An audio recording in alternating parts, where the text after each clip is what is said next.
Hi, this is Roger. Thanks for dropping by. Sorry I didn't do a video yesterday. It got to later in the evening and in my mind I thought I'd done one first thing in the morning, but I was thinking of the day before. Call it a senior moment. At the end of the day, I forgot I didn't get a video done. Not that there's much to film going on now, but today the adventure starts. So what are we up to then? Well, what we're up to is we want one of these. Oof! And that goes there. Why do we need one of those then? Well, we need one of those to put things in. And what things are we going to put in there? We're going to put that in there. And I was going to put that in there, but I won't. But I will put that in there. I'm sure you're missing some of this because I can't see what I'm doing with the camera. And shall we be brave? Shall we be brave? Yes, we'll be brave. We'll put that in there. Now the reason I've put them in there is so they don't drip water everywhere. These are the first attempts at doing some repotting or potting on. Obviously we went through all of these, and anything that's still got flowers on has to wait, so those are out of the list, and a lot of what's left has got flowers. You know, this one has. The one with no media, that's still got flowers on. This one hasn't, but I want to deal with that one separately because that's the one that had the bugs. And all of these over here has still got flowers on. That little one in the corner hasn't. This one has still got one. That's still got flowers. This has still got flowers, yeah? So I've picked on 3 that haven't got flowers, 2 of which were in small pots, and 1 that is a pot full. So that's what we're up to. We'll be doing it over here, so I'll set the camera up and we'll take a deep breath and we'll give it a go. Okay, so I've got the big tub of perlite. I've still got, I might have to get some more of this. Still seems like an awful lot here, but given that this is supposed to be 50-50, it's going to get used up pretty quick.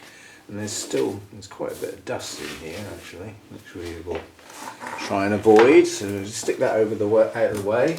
This is one of the bags of peat that I bought. This is dry at the moment, and the first experiment will be to mix this media up dry, use it, and stand the pot I've used it in the water and see what happens. Yeah, and give it a while. But it won't get too long before it'll get dealt with. The idea is that this wicks up the water quickly. If it seems to be taking too long, and there's an element of the possibility of this dry peat sucking the water out of the media that's still left on the plant, then we'll have to do it differently. But that's the plan at the moment. You won't know till we try it. And this is some leftover grit.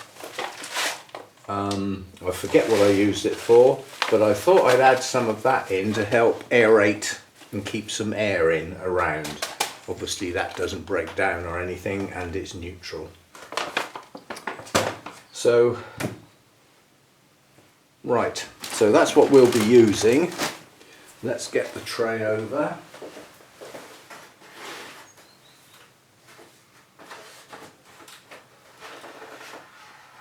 So the only reason I put these on the tray was to stop water getting everywhere, and then everything else will happen in here which will stop water getting everywhere. That's the plan anyway.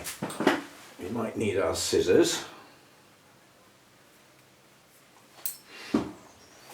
Right, so it's important to keep the labels with the plants, obviously. Now the idea is to lift this plant out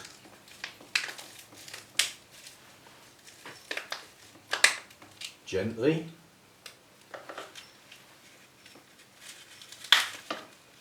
Actually, I think certainly in the case of these small pots, I don't need these small pots.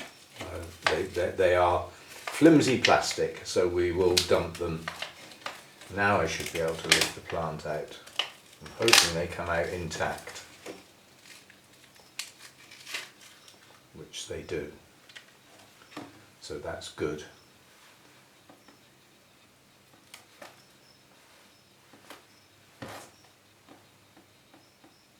Lots of roots, lots of new plants,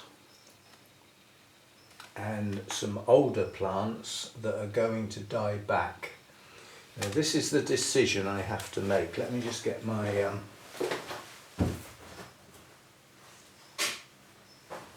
towel. This is going to be rather dirty by the end of this session. I think I ought to cut the dead plants down. I'm not taking them out. The guy said don't disturb them, just pot them on. But I don't think I should pot them on with dead plants in the pot, if you see what I mean. So I think I should be able to just get in there and trim them. Plants that are dying back. There aren't too many, but there is the big old plant with the flower spike on, and I think that needs to come off.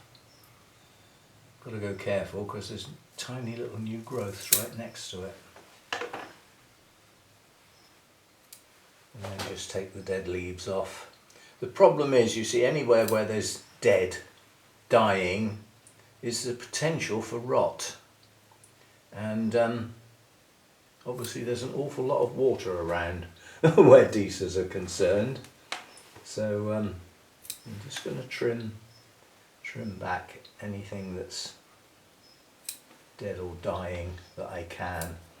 I'm a trifle worried about all the brown tips on the leaves, but most of them were here when I got the plants. This was one of the ones that we took the moss off the top.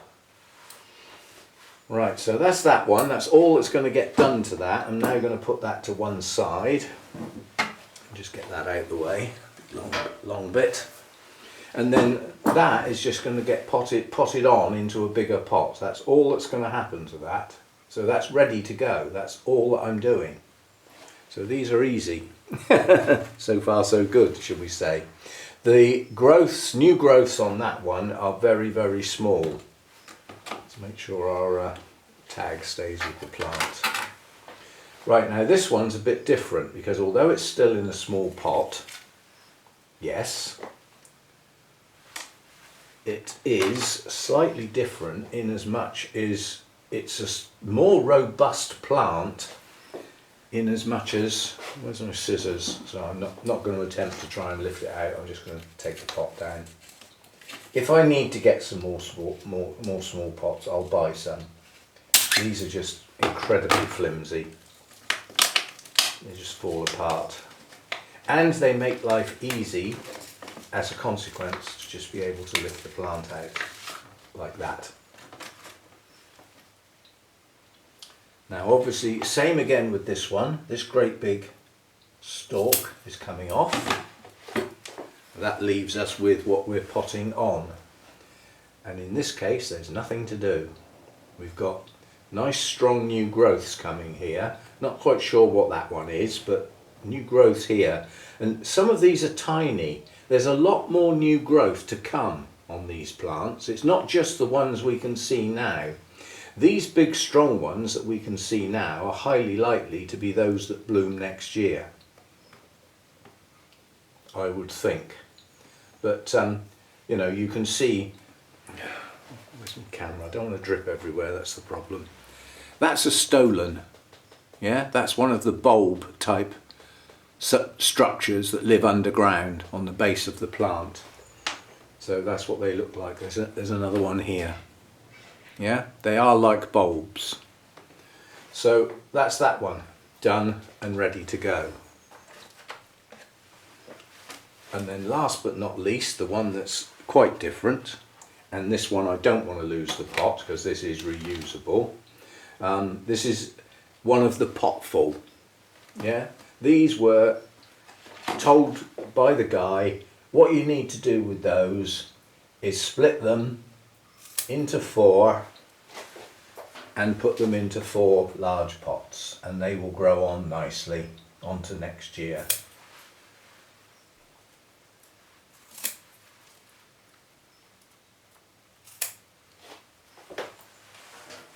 Again, not too much in the way of brown tips or brown leaves this time round. There are some, but they're not too bad this time round. So now all we've got to do is try and get it out the pot. My label to one side.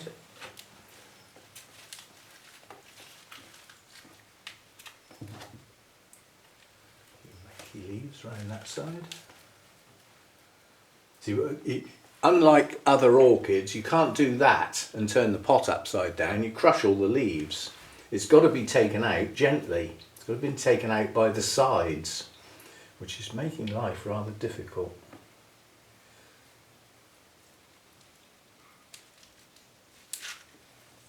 There we go.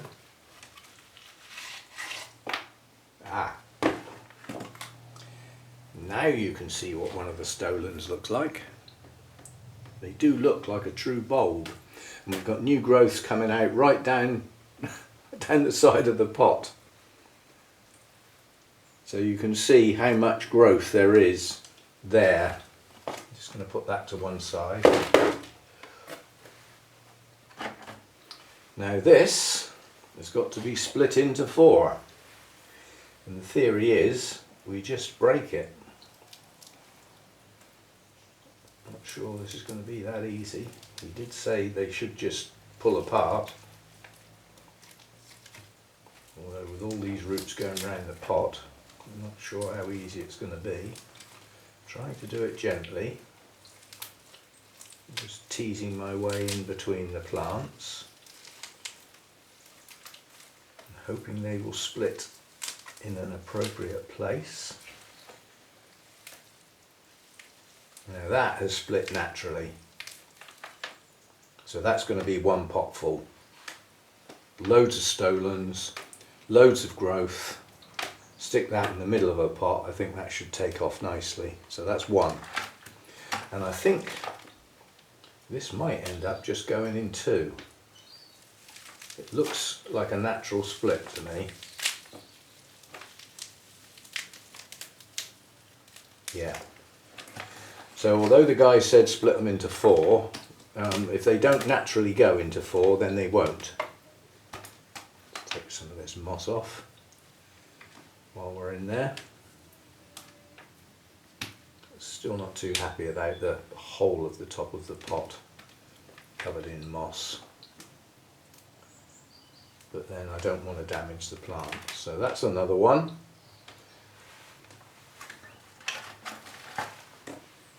And then the final one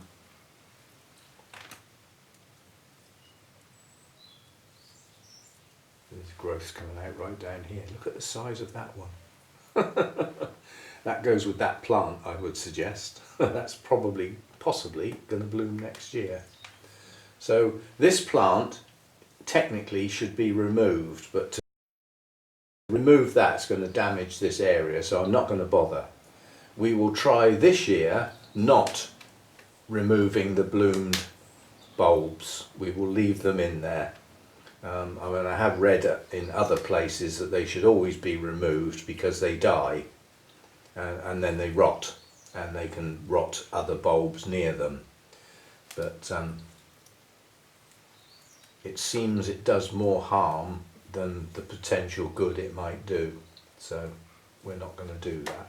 We'll try it this time without doing it. Right, so those are our plants.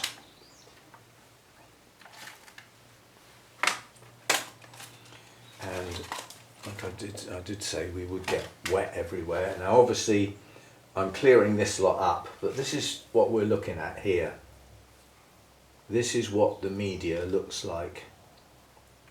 Now this is peat and perlite, and that's all it is. And the guy said 50-50 by volume. So a cupful of this and a cupful of that type of thing, not by weight. Otherwise we'd have rather a lot of perlite and not a lot of peat.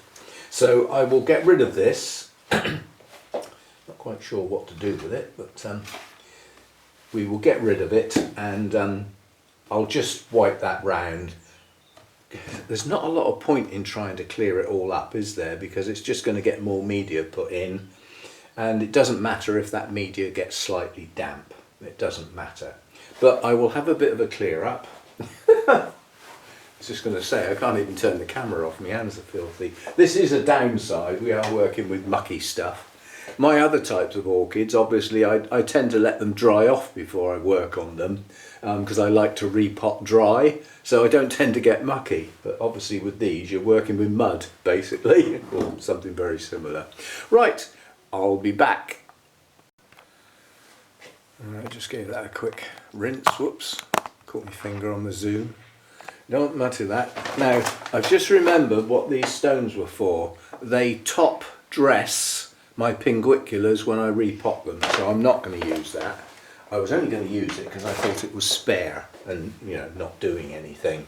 The other thing is I bought 20 of these thinking it'll do for a start. They're easy to get some more, but these are quite sturdy pots, so these aren't too bad. They should last well, but we've brought over 3 of the Disas. I have 11 different Disas. This is 3 of them, and it's already going to use 5 pots. That's a quarter of the pots I bought in one go. Yeah? So that 20 might not last long. So what are we doing then? We're going to do half peat and half perlite. And we are supposed to be measuring it. Yeah, I think it might be an idea to actually measure it, if you see what I mean. Which means I could do with a cup or a mug or something. I'm not using my coffee cup. I'll go and get a spare cup. I'll be back. Right, finally found a use for that. I keep forgetting that there's some merchandise on my channel. I don't recommend buying it because the company that produces it inflated the prices so much over the last few years. I don't think it's very good value anymore, which is why I don't promote it. Also the logos and everything are out of date. They're my old logos. So, right. Now what I want to do is, as I'm measuring this, let's have a look and see how many it takes to fill a litre pot. It's going to take 3, isn't it? They're not full right up to the brim, but that's 3. Yeah? So it takes 3 mugfuls per pot. And we've got 5 pots. It won't take 3 to fill the pot and the plant, will it? But it's just to give me a rough idea. So that was 3.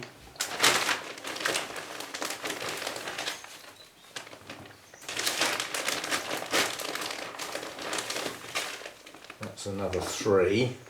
That's 6, which with 6 mugs of perlite, I'm going to run out of perlite.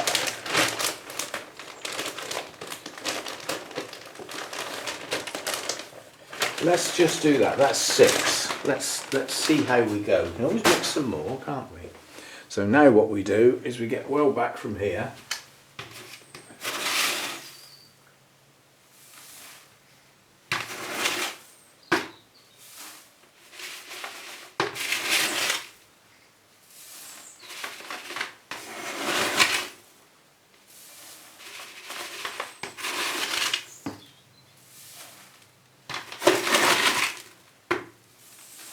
Right, so that's 6 of each. Now we will mix that. See, this is peat has actually got lumps in it. If the peat was damp, then it would stop the dust rising. And strictly speaking, for the plants I'm using this particular perlite for, I'm not sure I should leave the dust in there, but it'll wash through. I'm just having a go at any ridiculously large lumps of peat I am going to break down. I was thinking back to the place that this came from, the carnivorous plants place. The guy did actually say that they used to have some Disas in amongst their carnivorous plants. But compared with the carnivorous plants, they needed more work because they needed dealing with virtually every year, and the carnivorous plants don't.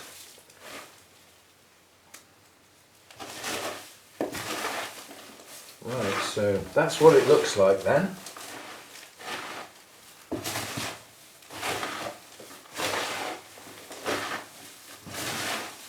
I was thinking actually I am going to have to pour water through initially to wash the dust. Yeah. So rather than just dip them in the water and let them soak up, I think I will actually pour some water through and give them a rinse. The alternative is to wash the perlite beforehand, which will make it soaking wet. I'm not sure I've got an appropriate sieve to do it with. I have to have a think about that. But if the perlite was washed of its dust prior, then I could just dip the pots in the water. We'll see how we go. But compared with the media that I took out, this looks like an awful lot more perlite. It is, although he said half and half, that looks like more perlite. But it is a form of grit. It does provide aeration and also holds moisture. So that's what we'll run with. Right, now, first of all the little ones with their labels. Don't get their labels mixed up. So this has got to go in a big pot. So the first thing it's going to need is some in the bottom to bring the plant up.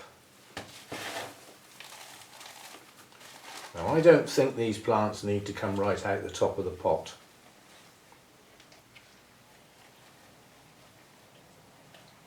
They've just got to sit in there at roughly the right height, and then we'll just put some down each side.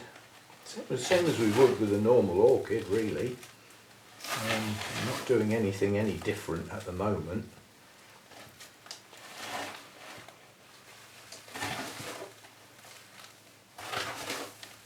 I'm going to get through some flipping media. You look at how much has been used so far.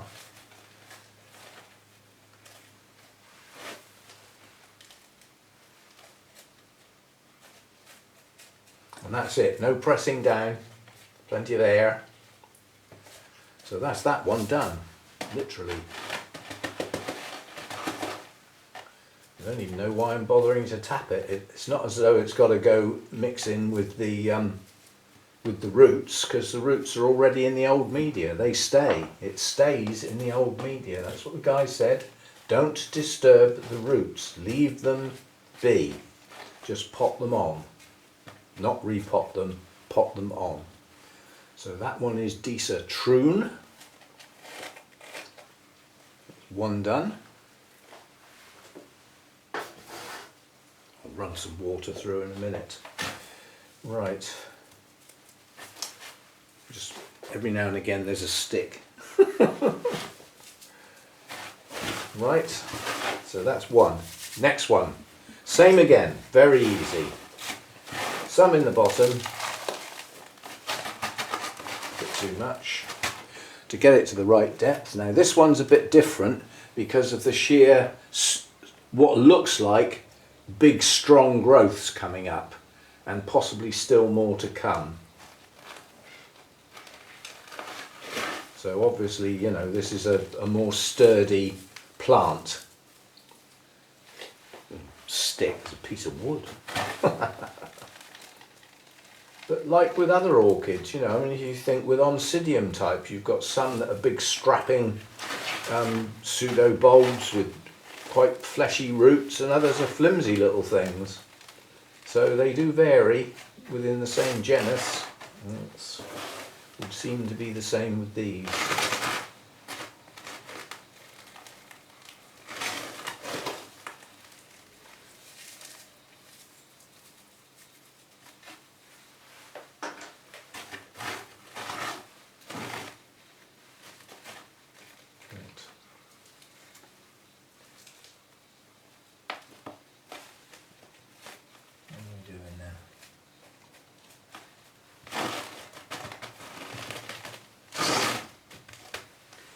That's that one done with tag, and that is Pride of Constantia.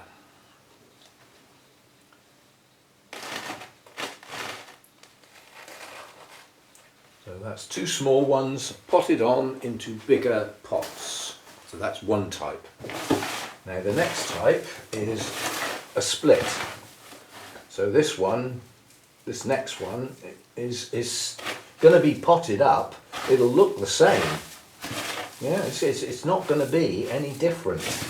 The only difference was splitting it rather than just lifting it out of its pot, or in this case breaking it out of its pot.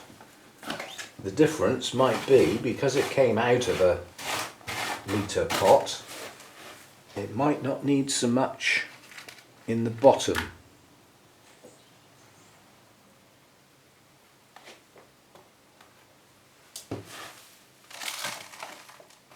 We'll see how it lies.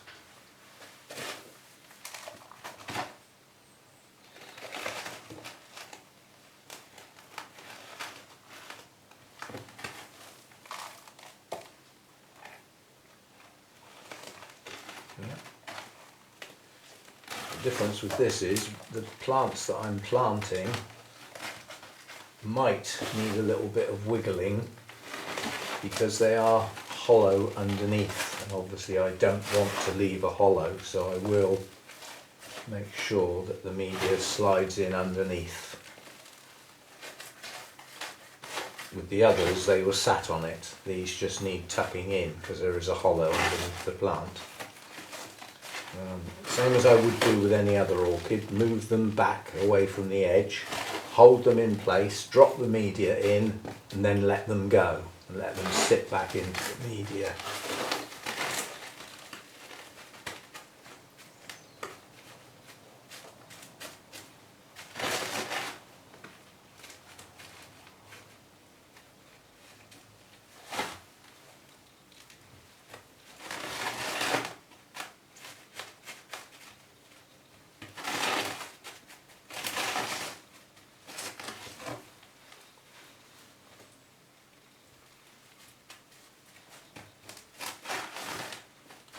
Right, so there we go, that's one done. And these, I'll put these back in the tray simply because I've only got one tag. And that's something I'll have to remember next time, is to make sure I do the tags possibly in advance. So that's that one. One pot too many. Ah. There's a line for you film buffs. What film is this from then? No, you bought one too many. That's a bit cryptic, that one, because it's only half the sort of bit from the film.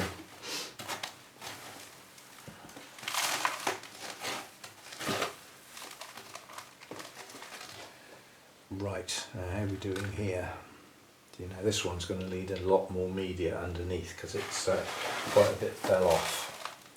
So this is almost a repot, this one.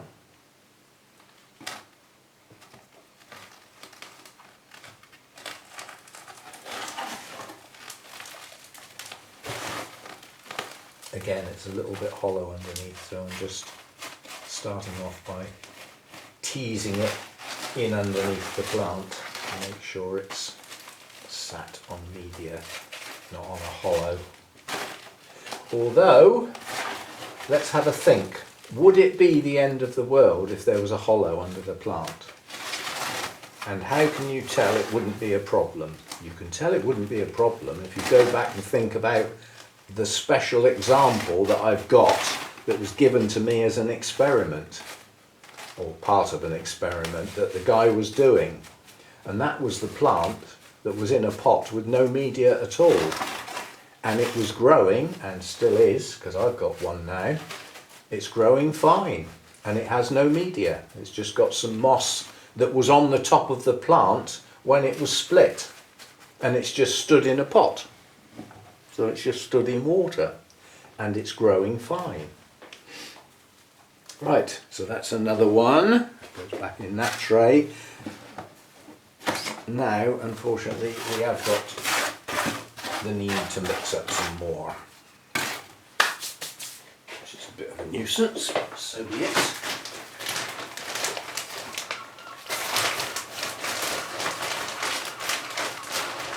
And this next plant, again, is one of those that's...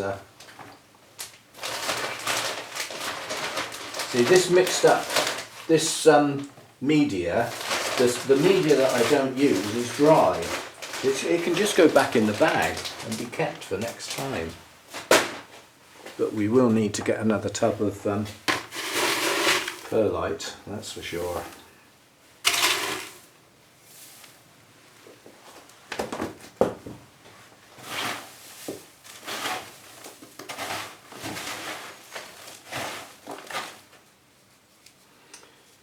Which I will get on an order.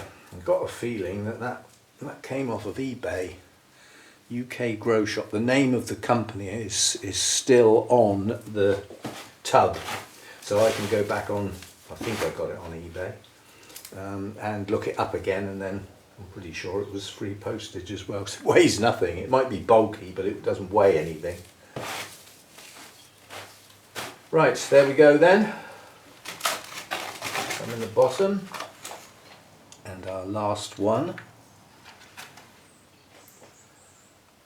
See, a lot of the media fell off this one, so you know it needs a bit more in the bottom to lift it up. Like so. And again, we will make sure the media gets in underneath. Although, like I said, it's probably not as necessary as you might think. On the grounds that we do have one growing in a pot with no media at all. And the guy said they will soon fill the pot. Now what I don't know is, have I got to do this every year? Or can this one that's been split and has a fair bit of room around the outside of the pot, can this one be left a year?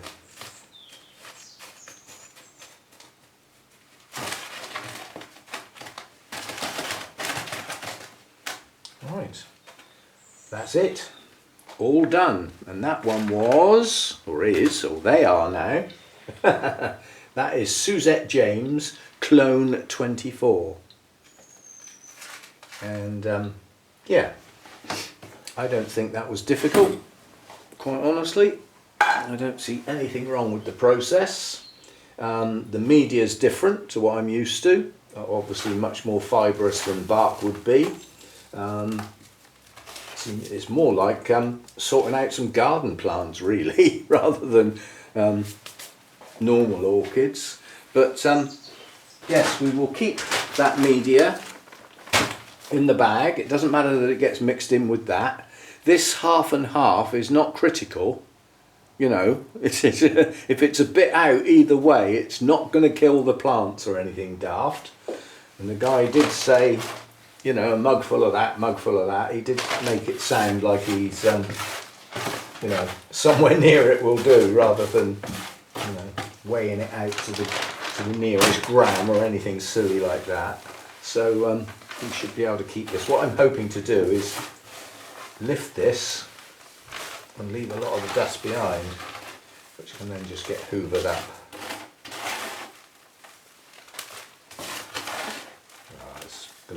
It's going to all end up in there.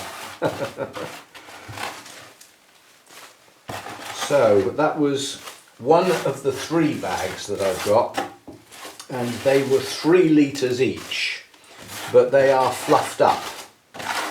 So this is a fluffed up 3 litres, and that's what's left of it. I've got 2 more of those bags, and then outside in the carport I have a bale which is 220 litres of compressed, so it's tightly packed. So that would need breaking up and, you know, turn like you do when you get a block of the sphagnum moss that comes compacted. You've got to fluff it up before you use it. But we'll use these 3 of these bags first, and then before we use the bale. And what I will probably do when we get to use the bale, which we probably will need to dip into that bale this year, but what I will do is I'll go and open the bale and take these bags out and fill them up and bring these bags back in so that I can keep them with the rest of my media. The bale stays in the carport because I don't want to lift it. I managed to get it out the car. Somebody else lifted it in the car for me, which was nice. Very helpful people at the carnivorous plants place. And yeah, so the bale stays in the carport and we don't lift it. There's no reason to move it. It's undercover. You know, it's got a proper roof over it. It's not going to get wet or anything like that. So it can stay where it is. It does take up a bit of room and stop me putting the car right up to the end of the carport. But as far as I'm concerned, the car goes in the carport for the winter rather than the summer. And it's so that the end of the car that I need to be able to see out of is undercover and doesn't get covered in frost and ice. So that I'm ready to go. All I've got to do is de-ice the back window and I'm away. You know, the mirrors and the side windows and the front windscreen are all undercover, so that's the amount of the car I'm happy about getting in. Right, so the 3rd tray that I bought to carry these plants across, believe it or not, that was the bottom of 2 stuck together, of the 2 that I've already used. Last time I emptied the water out to change the water, I thought, hello, that's 2 trays stuck together. So I had a nice new clean one that was stuck to the bottom, which is what this one is. And so I'm going to go to 3 trays and possibly 4. But obviously as I'm repotting these, they're getting their flower spikes taken off. They don't need the height anymore, which is why I wanted this separate tray, because the repotted ones are going to go in this tray and they will go on a different place. They don't need to go on that table because they haven't got flower spikes anymore. So I can find another shelf for these now, and I can already see where they're going to go. So they're going to go down at floor level, which means I have to bend a bit, but you know, I haven't really had back trouble for a long time now. Not to any extent that, you know, if you think round the other grow room, I literally had to arrange the grow room so that I could water the plants without bending because my back was always giving me a problem. Well, you know, we went to the chiropractor and we got it sorted, and since then I only get an odd twinge now and again, and that's normally when I've done something silly. So anyway, so that's the process. Very straightforward, very simplistic. Let's just hope the plants thrive, because this is the thing. I think a lot of these brown tips and things that I've got, there's been a dramatic change of environment. At the moment, the new growths coming up are coming up into this environment. That's what they're going to have to get used to. And I'm hoping that we will get some nice lush green growth as the new growth comes. The sooner they get potted on or repotted, the better, on the grounds they are actively growing, which means they can settle in, grow some roots, get some bulk to the leaves, prior to winter coming, when the days get short enough to actually virtually stop them growing, I suspect.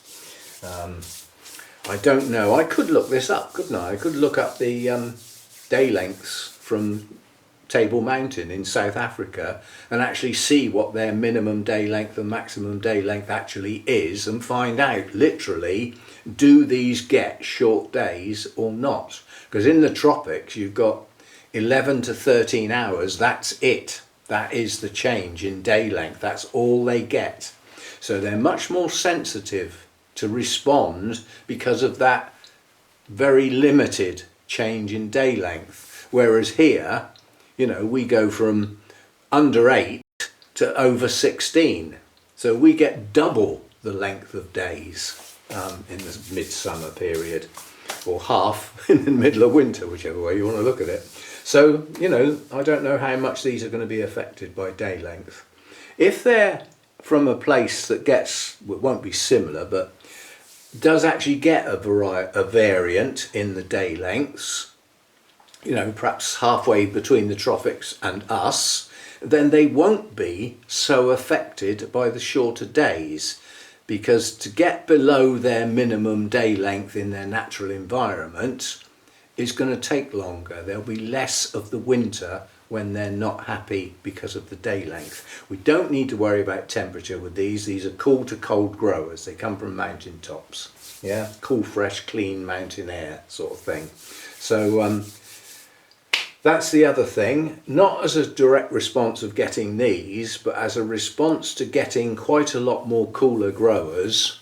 We're going to save some money this winter, which I really need to do, especially now the government have just chopped our winter allowance. Thanks for that, guys. Yeah, thanks for that. But yeah, I'm going to go down, my thermostat's going to go from 15 down to 13, which means my minimum will be 12. That's still not as low as 10 that quite a lot of these can put up with. Yeah, but dropping 2 degrees, which will mean the heater gets used a lot less this winter. That's sort of quite important to me for cost savings and everything.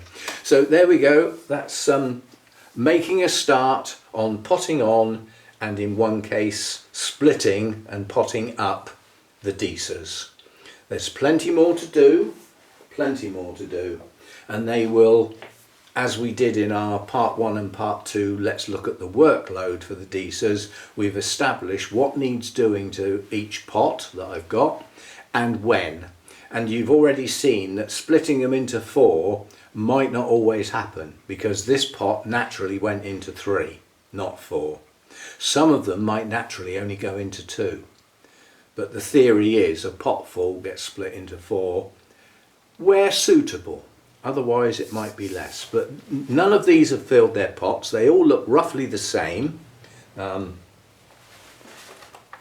was going to say, why am I talking about them and not showing them to you?